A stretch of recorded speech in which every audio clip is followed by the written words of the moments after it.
এই যে গণভবন নামে এই যে বাসভবনটি, প্রধানমন্ত্রী বাসভবনটি ছিল, সেটিকে জুলাই গণঅভ্যুত্থানের স্মৃতি জাদুঘরে রূপান্তর করা হবে। এবং যেহেতু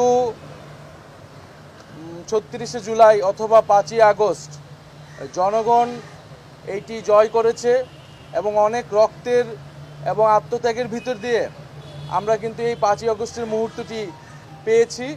ফলে সেটি জনগণের জন্য উন্মুক্ত করে দেওয়া এবং জনগণের বিজয়কে ধারণ করে রাখার উদ্দেশ্যেই এই গণভবনকে জাদুঘরে পরিণত করা হবে।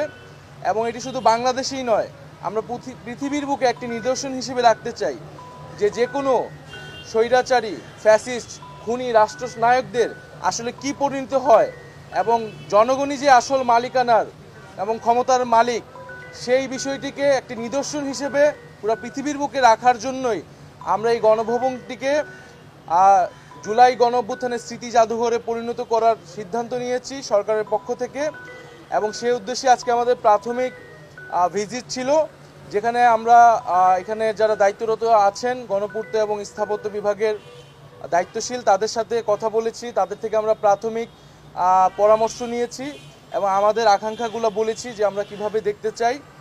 এবং একটি ফর্মাল কমিটি করার জন্য নির্দেশ দেওয়া হয়েছে।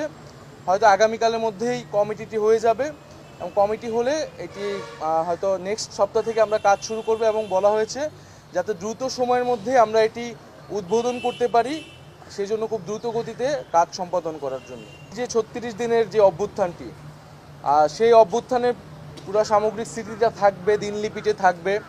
আমাদের যে শহীদ যারা হয়েছেন এই আন্দোলনে, তাদের স্মৃতি থাকবে, তাদের তালিকা থাকবে।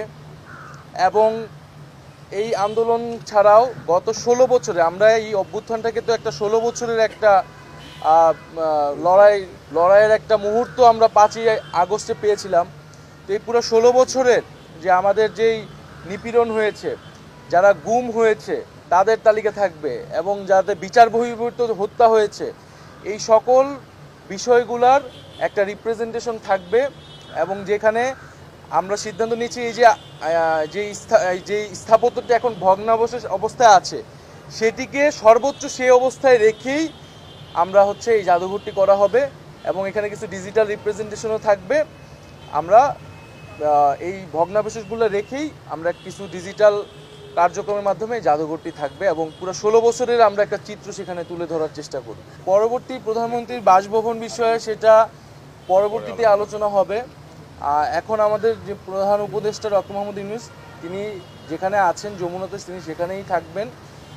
আর যেটা বললেন যে এখন যে অবস্থা, এখন আমরা ভিতরে দেখতে পেয়েছি যে এখানে প্রচুর দেওয়াল লিখন আছে, গ্রাফিতি আছে। যারা সেদিন এসেছিলেন, স্টুডেন্টরা এসেছিলেন, তারা তাদের ক্ষোভ প্রকাশ করেছেন।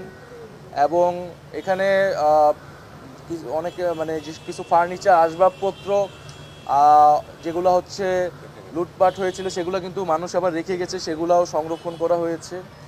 এবং ভাঙচুর রয়েছে, মানুষের ক্ষোভের বহিঃপ্রকাশ পুরা বিল্ডিংটার চারিদিকে ছড়িয়ে রয়েছে।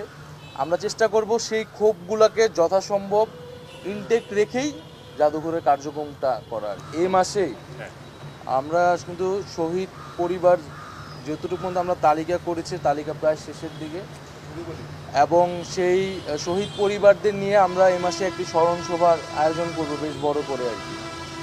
এবং সেখানে মূলত ফাউন্ডেশনের যে আমরা কার্যক্রমটি চলছে সেটির ঘোষণা হবে।